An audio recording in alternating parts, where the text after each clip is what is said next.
नमस्कार, आप सभी का स्टडी फॉर गोल्स में स्वागत है। आज क्लास में हम यहाँ पर रीजनिंग के जो क्वेश्चंस हैं सेट नंबर 27 को उसको हम यहाँ पर देखेंगे, जो कि आपके हमारे ऐप पर प्रोवाइड किया जाता है। सेट्स हैं जो भी आपको 50 total plus full and test जो पेपर 3 के लिए है, सीजीएल के लिए, वो आपको प्रोवाइड किए जाते हैं। तो उसी का आज हम यहाँ पर 27 नंबर सोल्यूशन देखेंगे रीजनिंग का, ठीक है। और मैं यहाँ पे बताऊँगा कि किस तरह से रीजनिंग में अप्रोच किया जाता है, अप्रोच क्या होना चाहिए एग्ज़ाम में, और बनाने का तरीका क्या होना चाहिए, दोनों में डिफरेंस क्या होता है, और कैसे अपने टाइम को मैनेज करें, वो मैं सारी चीज़ें यहाँ पर बताऊँगा। चलिए बढ़ते हैं हम इस क्वेश्चन पे और देखते हैं कि जो हमारे सेट्स में जो क्वेश्चन आए हैं उन क्या क्या क्वेश्चन आए हैं। तो सबसे पहला हमारा क्वेश्चन है 71 नंबर का, जो कि आपका क्वेश्चन दिया गया था सेट में। तो यहाँ पर दिया गया कि उस विकल्प का चयन कीजिए जो अक्षर समूह के निम्न श्रृंखला को प्रश्न वाचक चिन्ह पर स्थान पर आएगा, मतलब कि इस स्थान पर कौन सा अगला जो सीक्वेंस है वो आएगा, ठीक है। यहाँ पर आपके 4 ऑप्शंस दिए गए हैं, उनमें से एक ऑप्शन यहाँ पर सही है, तो आप आंसर को दें, ठीक है। वैसे आपने सेट लगाया होगा तो आपको आंसर पता होगा, नहीं तो मैं यहाँ पर सोल्यूशन अब बताना स्टार्ट करता हूँ। सबसे पहले ना आपको जितने भी अल्फ़ाबेटिकल जो भी दिए जाते हैं उनका आपको नंबर्स याद होना चाहिए। जैसे मैं आपसे पी का पूछूं तो आपको 16 याद होना चाहिए। आपसे मैं टी का पूछूं तो 20 याद होना चाहिए। एक्स का पूछूं तो 24 याद होना चाहिए। मतलब कि आपके टिप्स पे होने चाहिए, सारे जो नंबर्स है वो आपके टिप्स पे होने चाहिए, ठीक है। आपको हमेशा ये चीज़ें ध्यान रखनी होगी, ठीक है। चलिए हम बढ़ते हैं हम क्वेश्चन की ओर। क्वेश्चन में देखते हैं। तो सबसे पहले यहाँ लिखा हुआ है वाई के, ठीक है, एस, ठीक है। और उसके बाद लिखा हुआ है भी एच और पी। दोनों अलग अलग यहाँ पर सीक्वेंस दिए गए हैं, ये अलग है और ये भी अलग है। अब हमें फॉलो करना है कि इसमें देखना कि पैटर्न क्या चल रहा है, ठीक है। तो पैटर्न यहाँ पर देखने के लिए दो तरह से देख सकते हैं, तो नंबर वेस्ट कर सकते हैं या फिर आप अपने उंगलियों पर गिन सकते हैं, ठीक है। तो सबसे पहले हम यहाँ पर देखेंगे कि वाई को कौन सा फॉलो कर रहा है। क्या वाई से भी को फॉलो कर रहा है यहाँ पर? तो देखते हैं। वाई से अगर भी फॉलो कर रहा होगा तो हम सेम सीक्वेंस यहाँ पर लगाएंगे, ठीक है। तो वाई से अगर भी देखें तो वाई आता है आपका यहाँ पर 25 पर और भी आता है आपका यहाँ पर 22 पर। तो डिफरेंस कितना का हो रहा है? -3 का, ठीक है। अब के का देखते हैं। के आपका आता है 11 पर और एच आता है 8 पर। इन दोनों में डिफरेंस कितना का है? -3 का। एच कितना पर आता है? 19 पर। और पी कितना पर आता है? 16 पर, ठीक है। तो डिफरेंस इसमें भी कितना का है? -3 का। तो हमें यहाँ पर देखने को मिला कि यहाँ पर -3 का यहाँ पर डिफरेंस देखने को मिल रहा है। पीछे जैसे जैसे जाएंगे तो वैसे वैसे यहाँ पर -3 का डिफरेंस मिलेगा। जैसे कि यहाँ पर देखिए भी 22 पर आता है और एच 19 पर, तो इस तरह से -3 का हो गया। एच 8 पर आता है और ई 5 पर आता है, तो -3 का हो गया। पी 16 पर, एन 13 पर, तो 16 में से 13 गया तो 3, तो मतलब -3 का यहाँ पर डिफरेंस बन रहा है। तो चलिए हम आगे का देखते हैं। तो एस, ठीक है, ई और एम यहाँ पर लिख दिए। एस आता है आपका 19 पर, ई आता है आपका 5 पर और एम आता है आपका यहाँ पर 13 पर। अब -3 और -3 तीनों में हम -3 कर देंगे, तो 19 में से जब -3 हम करेंगे तो 16 आ जाएगा। 5 में से -3 करेंगे तो 2 आ जाएगा और 13 में से -3 करेंगे तो 10 आ जाएगा। 16 पे क्या आता है? तो 16 पे आपका पी आता है और 2 पे बी आता है और 10 पे जे आता है, तो आपका यह आंसर आ जाएगा, ठीक है। तो यहाँ पे आपका आंसर 4th नंबर हो जाएगा। चूँकि मैं यहाँ पे इसलिए बता रहा हूँ इस तरह से डिटेल में ताकि आपको समझ में आए। अप्रोच यही होना चाहिए, बस आपके ये फास्ट होने चाहिए। आपको यहाँ पर ये सारी चीज़ें जो जितनी भी चीज़ें मैंने यहाँ पर की, जैसे कि ये पूरी की यहाँ पर जो भी चीज़ें मैंने की, ये आपको कुछ भी नहीं करना है एग्ज़ाम में। आपको बस मन में देखना है वाई 25 पे, भी 22 पे -3 का हो रहा है, फिर इसके आगे देखेंगे भी 22 पे, ये 19 पे -3 हो रहा है। तो इस तरह से करते चले जाएंगे, ठीक है। आपको ये सब करने की ज़रूरत नहीं है। नेक्स्ट हमारा क्वेश्चन है,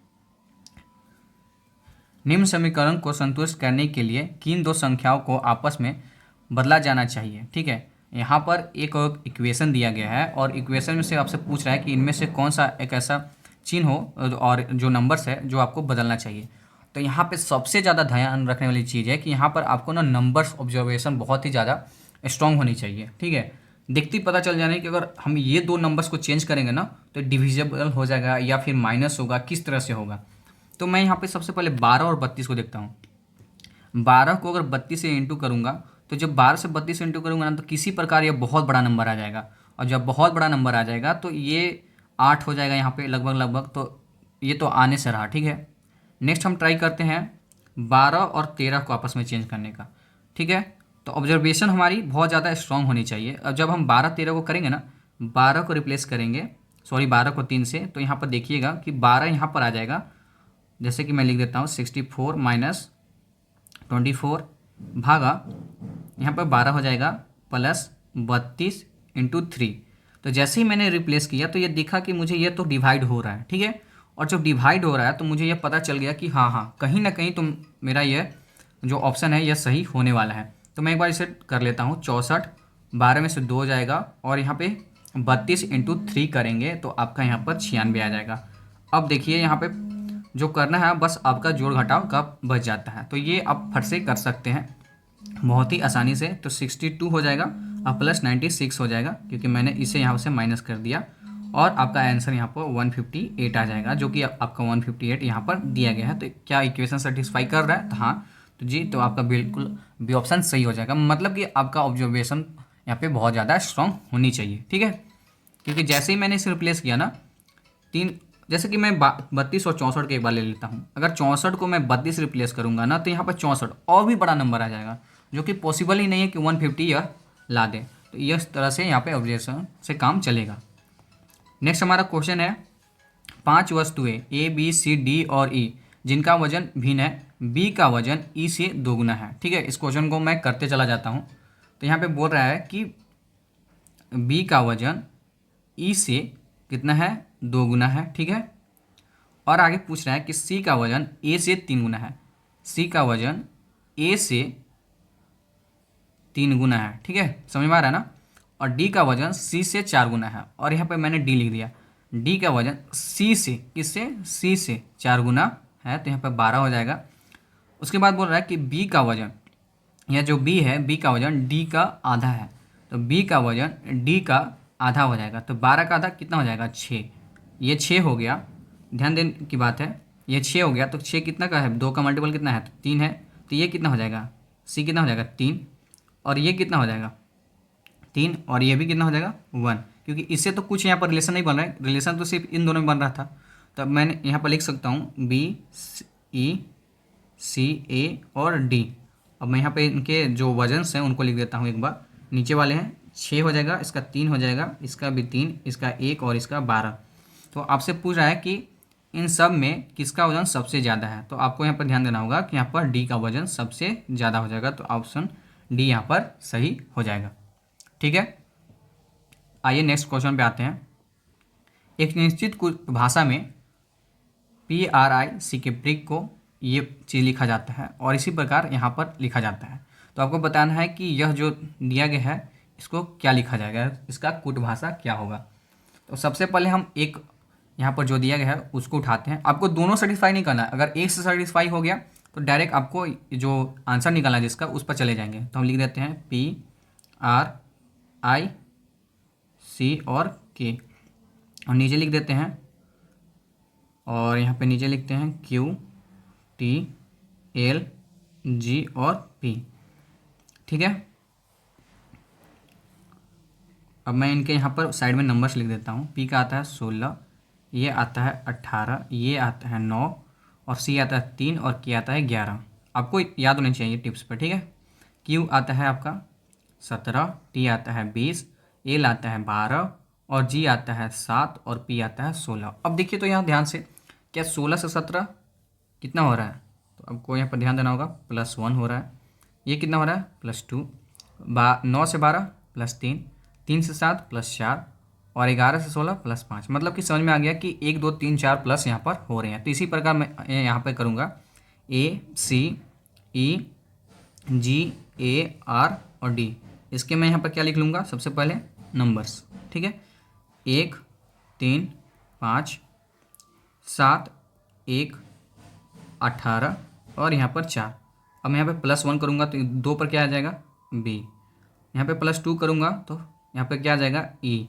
यहाँ पे अगर +3 करूँगा तो यहाँ पे क्या आ जाएगा? H। अब मैं यहाँ पे ऑप्शन में देखूँगा तो क्या मेरे 3 यहाँ पे सेटिस्फाई कर रहे हैं? B तो आ गया, B यहाँ भी आ गया, E यहाँ आ गया, लेकिन D नहीं है तो ये ऑप्शन कट गया, ठीक है। अब नेक्स्ट चलते हैं, BEH आ रहा है यहाँ पे, नहीं तो ये भी ऑप्शन कट गया। अब 2 ऑप्शन बचे हैं, आगे कर लेते हैं। H हमने 3 किया है, +4 करेंगे तो H पर क्या आता है? K। तो यहाँ पे K आ रहा है, हाँ, तो ये ऑप्शन फर्स्ट ऑप्शन मेरा सही हो गया।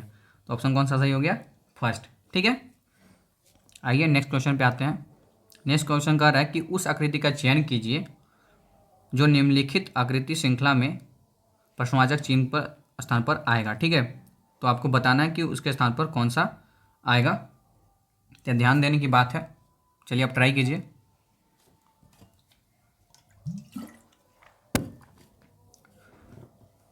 तो जैसा कि हम यहाँ पर देखेंगे सीक्वेंस बनाएंगे। ठीक है, फर्स्ट वाले में यहाँ पर था और देन सेकंड वाले में यहाँ पर आ गया, थर्ड वाले में यहाँ पे इस कॉर्नर पे आ गया, मतलब कॉर्नर टू कॉर्नर मूव कर रहा है। तो फोर्थ वाले में अगर यहाँ पे है तो फोर्थ वाले से फिफ्थ में कहाँ चला जाएगा? इस कॉर्नर में चला जाएगा। तो इस कॉर्नर में मुझे दो यहाँ पर दिख रहे हैं, मतलब कि ये और ये हो सकता है, ये दोनों यहाँ पर कट गए। अब आगे चलते हैं। ये मिडिल में था, देन उसके बाद ये बीच में आ गया, देन उसके बाद फिर ये से यहाँ आ गया और इसके बाद यहाँ चला गया। मतलब कि सीक्वेंस हमें ये पता चल गया कि मिडिल से यह सेंटर में जाता है। तो मुझे यह समझ में आ रही है कि और एक भी और चीज़ नोटिस करने लायक है, यहाँ पर ध्यान से देखिएगा कि यह जो है ना, ये इसके बीच में क्या डॉट बन रहा है। तो अगर इसमें देखें तो इसमें डॉट बन रहा है नहीं, लेकिन इसमें डॉट बन रहा है। तो हाँ, तो यह मेरा ऑप्शन सही हो गया। तो इस अनुसार मेरा यहाँ पर 3 आंसर सही हो जाएगा। नेक्स्ट पे आते हैं। दो कथन और उसके बाद दो निष्कर्ष है, मतलब कि स्टेटमेंट और कंक्लूजन दिया है। तो यहाँ पर आपको बताना है। तो इसका मैं एक चाहूँ तो वीडियो बना सकता हूँ, लेकिन मैं यहाँ पर दो तरीक़ों से यहाँ पर बता देता हूँ। एक तो इसके मतलब 3 नियम हो जाते हैं। एक तो आपका वेन डायग्राम हो जाएगा, एक 150 हो जाएगा और एक ऑब्जर्वेशन हो जाता है। तो ये 3 तरीके से बनता है, लेकिन मैं यहाँ पर अभी वेन डायग्राम से ही बता देता हूँ, क्योंकि उस कॉन्सेप्ट को पढ़ने के लिए पूरा आपको यहाँ पर 150 का एक फुल कॉन्सेप्ट पढ़ना पड़ जाएगा और ऑब्जर्वेशन का भी एक कॉन्सेप्ट पढ़ना पड़ जाएगा। लेकिन वेन डायग्राम क्या है ना कि हर एक बच्चे यहाँ पर जानते हैं। चलिए देखते हैं। कुछ बिस्तर मेज हैं, कुछ बिस्तर यहाँ पर मेज हो जाएंगे। ये बिस्तर हो गया, यह मेज हो गया। अब नेक्स्ट बोला है कि सभी बिस्तर कुर्सियाँ हैं, सभी बिस्तर यहाँ पर क्या हो जाएंगी? चेयर हो जाएंगे। ठीक है, सी से मैं इसे डिनोट कर देता हूँ। तो आपसे निष्कर्ष में पूछ रहा है कि कुछ कुर्सियाँ मेज हैं। क्या पूछ रहा है कि कुछ कुर्सियाँ मेज हैं। तो जी बिल्कुल, क्योंकि यहाँ पर देख सकते हैं आप, यहाँ पे कुछ कुर्सियाँ हैं जो कि बिस्तर में आ रही हैं और ये क्या बना रही है? मेज बना रही है। तो यहाँ पे फर्स्ट ऑप्शन हमारा सही हो जाएगा। नेक्स्ट है कि कोई भी कुर्सी मेज नहीं है। क्या कोई भी कुर्सी मेज नहीं है? ऐसा तो हो नहीं सकता है, क्योंकि यहाँ पर ये ओवरलैप कर रहा है इस पर। तो इसका मतलब सेकेंड ऑप्शन यहाँ पर गलती हो गया। तो हमारा यहाँ पर केवल निष्कर्ष 1 अनुसरण करता है। ठीक है, आइए बढ़ते हैं नेक्स्ट क्वेश्चन पे। एक निश्चित कुट भाषा में क्लॉट को ये लिखा जाता है इस नंबर में, तो इस चीज़ को नंबर्स में क्या लिखा जाएगा? चलिए थोड़ा ट्राई कीजिए आप। तो आप यहाँ पर नोटिस करोगे ना कि क्लॉट में लिख रहा हूँ, CLOT क्लॉट।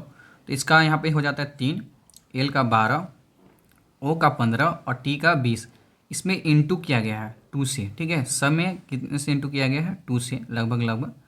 तो आप यहाँ पर जब नोटिस करोगे 3 दूनी 6 हो जाएगा, 12 दूनी 24 हो जाएगा और 15 दूनी 30 हो जाएगा और 20 दूनी 40। तो देखोगे कि यही नंबर यहाँ पर आ रहे हैं। ऑब्जर्वेशन सबसे ज़्यादा इंपॉर्टेंट है। तो इसी प्रकार मैं यहाँ पर करूँगा। यहाँ पर 13 लेंगे और O का 15, S का 19, E का 1, I का 9 और C का 3। 2 से मल्टीप्लाई करेंगे तो 13 दूनी यहाँ पर 26 हो जाएगा। क्या 26 इसमें है? इसमें भी है, इसमें भी है, इसमें भी है, लेकिन इसमें नहीं है तो कट गया। 15 दूनी 30। क्या 30 इसमें है? इसमें नहीं है, इसमें है तो ये भी हो जाएगा। 19 दूनी 38 होता है। या 38 है यहाँ पे, यहाँ भी है। ठीक है, फिर उसके बाद आई मतलब 1 था तो 1 का क्या हो जाएगा? यहाँ पर 2 हो जाएगा। तो 2 यहाँ पर है, इसमें भी 2 है, इसमें भी 2 है। 9 दूनी क्या होता है? 18। क्या 18 इसमें है? तो हाँ, इसमें नहीं है। तो मेरा ऑप्शन फर्स्ट यहाँ पर सही हो गया। नेक्स्ट क्वेश्चन पे आते हैं।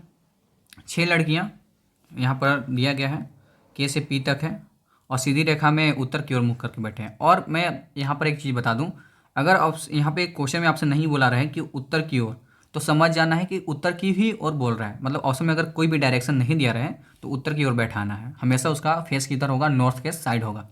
और आपको ध्यान देना होगा कि हमेशा जब हम पेज में ड्रॉ करते हैं ना, तो नॉर्थ हमेशा ऊपर होता है और साउथ हमेशा नीचे होता है और ईस्ट हमारे राइट में और वेस्ट हमारे लेफ्ट में होता है। इस तरह से हम बैठाते हैं।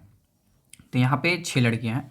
हम कोई भी लाइन नहीं ड्रॉ करेंगे, हम डायरेक्ट यहाँ पे क्वेश्चन पढ़ेंगे और यहाँ पर बनाते जाएंगे। तो बोल रहा है कि पी और के बीच में एल बैठी है, तो पी और के बीच में एल बैठी है। दो को यहाँ पर हम बनाएंगे कंडीशन, के इधर भी हो सकता है और एल इधर हो सकता है। ठीक है, मैंने दो कंडीशन यहाँ पे बना दी। आगे बोला कि ओ के बाएं तीसरे नंबर पर बैठी है। ओ के बाएं तीसरे नंबर पे, तो के का लेफ्ट इधर हो जाएगा। तो तीसरा हम यहाँ पर चलेंगे जब, तो 1 2 और 3, तो यहाँ पर ओ बैठ जाएगा। और यहाँ से लेफ्ट में चलेंगे तो 1 2 और 3, तो ओ यहाँ पर बैठ जाएगी। ठीक है, नेक्स्ट अब यहाँ पे पढ़ते हैं। तो एन एल के दाएं तीसरे नंबर पे है। एन जो है एल के दाएं तीसरे, एल अगर इधर है तो एल का दाएं इधर हो जाएगा। तो 1 2 और 3 नंबर पे यहाँ पे कौन बैठी हुई है, तो एन इसके तीसरे दाएं नंबर पर बैठी है। और इसके जब हम दाएं बात करते हैं तो यह सेटिस्फाई नहीं करेगा, क्योंकि 6 ही व्यक्ति यहाँ पर बैठे हैं। तो 6 तो ऑलरेडी हमारा हो गया, 3 इधर और 3 इधर, तो ये हमारा जो बैठाने का एलिमेंट है ये सेटिस्फाई नहीं कर रहा है, तो ये कट जाएगा। तो एल यहाँ पर बैठ जाएगा। तो बच कौन गया बीच में, तो एम, तो एम यहाँ पर बैठ जाएगा। अब आपसे पूछ रहा है कि ओ और एल के बीच में, ओ और एल के बीच में कौन सी लड़की बैठी है, तो यहाँ पर पी लड़की बैठी है। तो यहाँ पर डी ऑप्शन सही हो जाएगा। आइए नेक्स्ट क्वेश्चन पे आते हैं। उस विकल्प का चयन कीजिए जिसकी तीसरी संख्या से वही संबंध है जो दूसरी संख्या से पहली संख्या का। मतलब कि इन तीनों में संबंध किस प्रकार से है। पहले 5 का 61 से किस प्रकार यहाँ पर संबंध है, तो हम यहाँ पर ध्यान देंगे। तो 5 का स्क्वायर यहाँ पर किया गया है और प्लस 6 का स्क्वायर आगे वाला का कर लिया गया है। तो 25 प्लस 36 बराबर 61। हाँ, यहाँ पर आपके भी ऑब्जर्वेशन काम कर सकते हैं। अगर मैंने ये ऑब्जर्वेशन यहाँ पर लगाई तो हो सकता है कि इसके और भी कोई सॉल्यूशन निकल के बाहर आ जाए, आपका आ जाए, तो आप उससे भी अप्लाई कर सकते हैं। 8 का यहाँ पर देखते हैं, यहाँ पे बता रहा है कि क्या आएगा। तो 8 को हम इसी तरह से करेंगे, 8 का स्क्वायर करेंगे प्लस 9 का यहाँ पर स्क्वायर करेंगे तो 8 टाइम 64 प्लस 9 9 81। तो यहाँ पर आपका जो आंसर निकल के आ जाएगा वह 145 यहाँ पर आंसर आ जाएगा। तो यहाँ पर आपका राइट ऑप्शन डी हो जाएगा। 80 नंबर है, आम जिस प्रकार फल से संबंधित है उसी प्रकार फूलगोभी किससे संबंधित होगा, तो यहाँ पर सब्जियों से संबंधित हो जाएगा। बहुत ही ईजी क्वेश्चन है, कोर्स को परचेज कर सकते हैं। ठीक है, पेपर 3 का यहाँ पर प्रैक्टिस सेट है। उसके बाद आप इस कोर्स को हमारे ऐप के थ्रू परचेज कर सकते हैं। आप हमारे ऐप को प्ले स्टोर से डाउनलोड कर लें। और नेक्स्ट हमारा क्वेश्चन है 81 नंबर का। 10 क्वेश्चन अभी हम अब तक हमने कर लिया है। ठीक है, जिस प्रकार हिरन बारहसिंगा से संबंधित है उसी प्रकार रानी मधुमक्खी किससे संबंधित होगा, तो यहाँ पर रानी मधुमक्खी जो होगा वो आपका नर मधुमक्खी से संबंधित हो जाएगा। इजी क्वेश्चन है। देखिए रीजनिंग में ना बहुत कम समय लगता है। अगर यहाँ पर 20 क्वेश्चन है ना तो आपको लगभग यहाँ पर 8 से 10 मिनट लगेंगे अगर आप खुद से करोगे तो। इससे ज़्यादा टाइम नहीं लगता है। ठीक है, बस प्रैक्टिस का यहाँ पर खेल है। रीजनिंग कहीं पढ़ने की जरूरत नहीं है। जितना ज़्यादा आप रीजनिंग में प्रैक्टिस करोगे उतना ज़्यादा आपका रीजनिंग परफेक्शन लाते जाएगा। ठीक है, तो आपको खुद से रीजनिंग को करना पड़ेगा। चलिए नेक्स्ट हमारे यहाँ पर फिर से सीटिंग का क्वेश्चन आ गया कि 5 दोस्त एक के बाद एक उत्तर और दक्षिण की ओर मुख करके बैठे हैं। मतलब कि एक अगर उत्तर की ओर बैठा है तो एक दक्षिण की ओर करके बैठेगा। मतलब कि अल्टरनेट है, नॉर्थ साउथ, इस तरह से हमको ध्यान देना होगा। क्वेश्चन पे आते हैं, क्वेश्चन बनाते हैं। अब क्वेश्चन को एक बार पढ़ो और देखो कि क्या आपसे बन रहा है।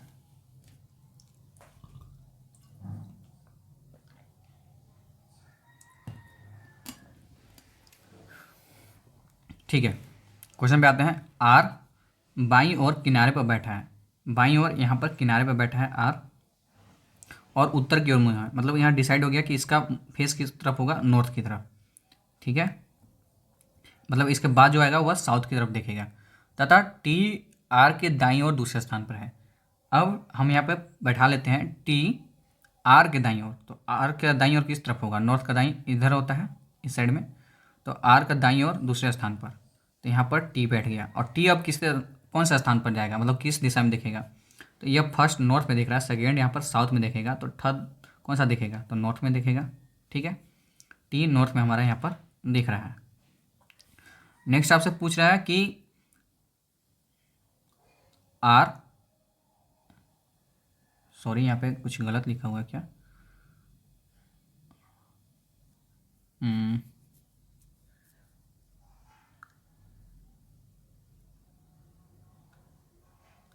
एक मिनट।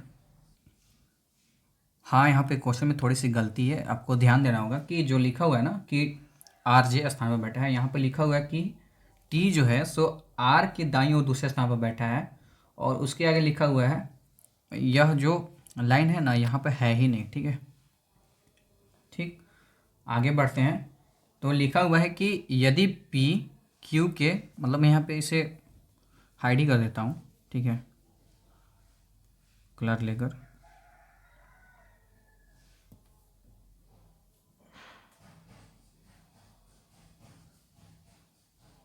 मतलब ये जो लाइन है ना यहाँ से यहाँ तक है ही नहीं। तो यहाँ पर आपसे बोल रहा है, नेक्स्ट पढ़ते हैं हम आगे। बोल रहा है कि यदि P Q के बाईं ओर तीसरे स्थान पर बैठा है, यदि जो P है सो Q का बाईं ओर तीसरे स्थान पर बैठा हुआ है, तो P अगर मान लेते हैं अगर नॉर्थ में हो तो उसका Q तीसरे स्थान पर यहाँ आ जाएगा, और अगर P साउथ में हो तो उसका तीसरा स्थान Q का यहाँ पर आ जाएगा। ठीक है, तो इस हिसाब से अगर देखें तो यहाँ पर तो होगा नहीं। अगर P हम इधर बैठा है, उसका साउथ में अगर फेस करें और Q इधर बैठा है तो बहुत ज़्यादा चला जाएगा। 5 दोस्त हैं और यहाँ पे बहुत ज़्यादा दोस्त हो जाएंगे, तब तो ये सेटिस्फाई नहीं करेगा। तो P को हम यहाँ बैठाते हैं और इसके तीसरे स्थान पर हम यहाँ पर Q को बैठा देते हैं, और बच गया यहाँ पर एस, तो एस यहाँ पर बैठ जाएगा। अब हम यहाँ पर सीक्वेंस सबका डाल देते हैं।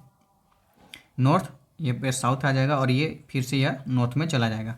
तो आपसे पूछ रहा है कि एस की बैठने की स्थिति बताइए, तो एस जो है सो किस स्थान पर बैठा हुआ है उसकी स्थिति बताना है। दक्षिण की ओर मुख है, जी बिल्कुल है, और टी के दाईं ओर है। हाँ, टी के दाईं ओर है, तो इसका फर्स्ट ऑप्शन सही हो जाएगा। ठीक है, आपको नेक्स्ट पढ़ने की जरूरत ही नहीं है, जब फर्स्ट सेटिस्फाई कर गया नेक्स्ट पढ़ने की जरूरत ही नहीं है, तो यह सही हो गया। ठीक है, आइए नेक्स्ट क्वेश्चन पे आते हैं, 83 नंबर क्वेश्चन पे। ठीक है, आप इस क्वेश्चन को पढ़ो। अच्छा, यहाँ पे गलती है, उसे दुकान यू पर जाना चाहिए पहले। अच्छा, इसका यहाँ पर तो क्वेश्चन ही नहीं दिया गया है। अच्छा, ये क्वेश्चन ही गलत है। अच्छा ठीक है, मैं इसे बाद में नोटिस कर दूंगा, और इसे मैं पिन करके बता दूंगा, या मैं उसे टेस्ट में अपडेट कर दूंगा। ठीक है, यहाँ पर ये क्वेश्चन ही गलत है, और इसका यहाँ पर पूरा क्वेश्चन ही नहीं दिया गया है। नेक्स्ट क्वेश्चन पे आते हैं। ठीक है, नेक्स्ट है, यदि किसी निश्चित कुट भाषा में हेक्टर को इतना लिखा जाता है, उसी रूप में मोनार्क को इतना लिखा जाता है, तो ओपिनियन को क्या लिखा जाएगा। ठीक है, आपको बताना है। यहाँ पे 4 ऑप्शन दिए गए हैं, उनमें से एक ऑप्शन सही है, तो आपको बताना है इनमें से कौन सा ऑप्शन सही है। तो हेक्टर को क्या लिखा जाता है, 8 5 3 2 1 9 5, इस तरह से लिखा जाता है। तो एच कितना पर आता है, 8 पे, ई कितना पे, 5 पे, सी 3 पे, टी 20 पे आता है, और ए 1 पर, आर 18 पे, और ई 5 पे। मैंने आपको नोटिस किया होगा कि जो डबल डिजिट के नंबर्स हैं ना, मैंने उनको यहाँ पे राउंड फिगर कर दिया है। अब आप देखोगे कि 8 हो जाएगा, या 5 हो जाएगा, और या 3 हो जाएगा, लेकिन 2 और 0 है ना, उसको जोड़ कर लिखा गया है, तभी यहाँ पर 2 आएगा। तो मैं इसे 2 लिखूँगा, 1 आ जाएगा, और 18 को यहाँ पे 1 + 8 यहाँ पर 9 हो जाएगा, और यहाँ पर 5 हो जाएगा, क्योंकि तभी यहाँ पर 9 आएगा। इसी तरह यहाँ पर किया गया है कि एम आता है 13 पे, तो 3 और 1 4, तो यहाँ पे 4 देखोगे। जैसे वो आता है 15 पे, तो 5 और 1 6 हो जाएगा। इसी तरह से यहाँ पे किया गया है। तो ओपिनियन को हम कर लेते हैं। ठीक है, ओपिनियन का जब हम करेंगे तो 15, पी 16 पे, आई 9 पे, एन 14 पे, आई 9 पे, ओ 15 पे, और आई 14 पे। तो चलो जोड़ते हैं, 6 7 9 5 9 6 और 5। तो इस तरह से हमारा यहाँ पर आंसर आ जाएगा। देखेंगे 6 7 9 5 9 7, डी ऑप्शन यहाँ पर सही हो जाएगा। नेक्स्ट हमारा क्वेश्चन है कि उस विकल्प का चयन करें जिसमें संख्या युग्म की संख्याओं का एक दूसरे से ठीक वही संबंध है जो निम्न संख्या युग्म की संख्या के मध्य है। ठीक है, 84 का 21 से जो संबंध है वही संबंध, और बाकी संख्या में यहाँ 4 ऑप्शन दिए गए, उनको सेटिस्फाई हमें करना है। तो आइए सेटिस्फाई करते इसे।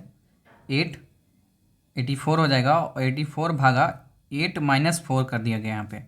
जब 8 - 4 करोगे ना तो 84 यहाँ पे 4 आ जाएगा, तो 21 आ जाएगा। तो यहाँ पे इसलिए हमें 21 लिखा। चलिए अब इसे सेटिस्फाई करते हैं। 54 भागा 5 - 4 तो करेंगे तो कितना आ जाएगा, 54 ही आएगा, तो जो कि सर्टिफाई नहीं कर रहा है। 72 भागा 7 माइनस 2 बराबर कितना आ जाएगा, 72 भागा 5, तो इस तो डिवाइड ही नहीं होगा, ठीक है, तो ये भी सर्टिफाई नहीं कर रहा है। 65 भागा 6 माइनस 5 बराबर 65 माइनस 1 भागा 1 बराबर 65, तो यह सर्टिफाई कर गया, तो हमारा सी ऑप्शन सही होगा। नेक्स्ट पे जाना ही नहीं है, अगर सर्टिफाई जैसे ही हुआ नेक्स्ट पे जाना ही नहीं है। नेक्स्ट हमारा है, किसी निश्चित कोड भाषा में यदि इसको इस तरह से लिखा जाता है तो उसी कोड भाषा में इसे क्या लिखा जाएगा, ठीक है, तो इसे देखते हैं हम। तो यहाँ पर देखोगे ना, डी से GLAZED, ठीक है, EDAZGL, ठीक है, इस तरह से लिखा गया है। तो डी को यहाँ लिखा गया है, ठीक है, उसी प्रकार ई को यहाँ लिखा गया है, जेड को जिस सीक्वेंस में लिखा गया उसी सीक्वेंस में यहाँ पर सेट करना है। तो इसे भी लिख लेते हैं हम एक बार, DAYOUT, डे आउट, ठीक है। चलिए इसे सेटिस्फाई करते जाएंगे साथ में, ठीक है। मैं ब्लैक ले लेता हूँ। डी सेकंड पे जा रहा है, मतलब कि यू सेकंड पे जाएगा तो यू यहाँ पर आ जाएगा, और टी फर्स्ट में जा रहा है, ठीक है। आपको ध्यान देना होगा, यहाँ पर दिख रहा है ना आपको, तो टी सेकंड पे जाएगा, यहाँ पर टी आ जाएगा, यू और टी, तो यू इसमें है, टी इसमें भी है, इसमें भी है, टी इसमें भी है, इन दोनों में नहीं है, तो ये दोनों कट गया। नेक्स्ट हमारा जेड फोर्थ पे जा रहा है, तो मतलब वाई किस पे जाएगा, फोर्थ पे। क्या वाई फोर्थ पे इसमें इसमें है, इसमें है, तो हाँ इसमें है वाई फोर्थ में, तो हमारा ए ऑप्शन सही हो जाएगा। सीक्वेंस जिस तरह से जाएगा उसी तरह से हम यहाँ पर ऑप्शन में चलना है, और डायरेक्टली हमें ज़्यादा कुछ नहीं करना है, जैसे जैसे ऑप्शन मिलते जाएगा वैसे वैसे, क्योंकि यह समय बचाने का सबसे बेस्ट तरीका है। नेक्स्ट हमारा क्वेश्चन है, यदि दिए गए पैटर्न का ध्यानपूर्वक अध्ययन कीजिए और उस संख्या का चयन कीजिए जो इसमें प्रश्नवाचक चिन्ह के स्थान पर आ सकती है, ठीक है। चलिए आप इसे बनाइए। तो जब आप इसे देखोगे ना, तो यहाँ पे इस तरह से सेटिस्फाई किया है, इसको क्या किया है ना कि 7 इंटू 2 कर दिया है, प्लस 12 इंटू 3 कर दिया है। यहाँ पे जब 7 दूनी 14 हो जाएगा, और प्लस 12 36, तो दोनों ऐड करेंगे तो यहाँ पर 50 हो जाएगा, तो यह इस तरह से सेटिस्फाई कर रहा है। उसी तरह 10 इंटू 2 प्लस 11 इंटू 3 बराबर हो जाएगा 10 दूनी 20 प्लस 11 33, तो यहाँ पे 53 हो जाएगा। नेक्स्ट है उसी प्रकार 12 इंटू 2 प्लस 15 इंटू 3 बराबर हो जाएगा 12 दूनी 24 और 15 45 बराबर हो जाएगा आपका 69, तो आपका यहाँ पर डी ऑप्शन सही हो जाएगा। नेक्स्ट हमारा, उस विकल्प का चयन कीजिए जिसकी तीसरी अक्षर समूह में वही संबंध है जो दूसरे अक्षर समूह का पहले अक्षर से समूह है, मतलब कि इसका संबंध इससे है, उसी प्रकार नेक्स्ट का संबंध किससे होगा, ठीक है।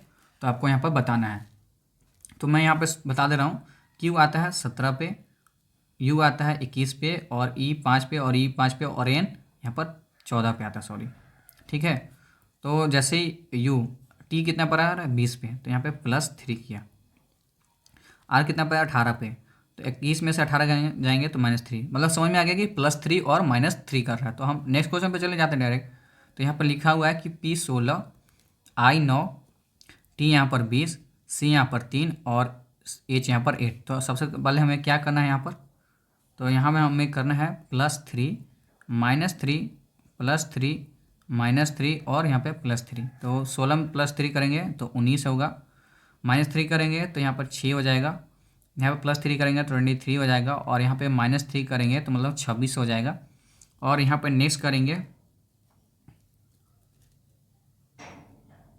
तो यहाँ पर -3 करेंगे, सॉरी प्लस, और यहाँ पे +3 करेंगे तो यहाँ पे 11 हो जाएगा, ठीक है। तो ऑप्शन यहाँ पर देखते हैं। सबसे पहले 16 और 3 19 हो गया, तो 19 पर आता है हमारा यहाँ पर एस, 6 पर एफ आता है, 23 पर हमारा यहाँ पर डब्लू जेड, और 11 हमारा आता है, 11 पर आता है के। तो हमारा यह ऑप्शन में होना चाहिए एस एफ डब्लू, यहाँ पर जेड होगा, ठीक है। मैं ऑप्शन में यहाँ पर करेक्ट कर दूंगा जेड और के, तो हमारा बी ऑप्शन यहाँ पर सही हो जाएगा।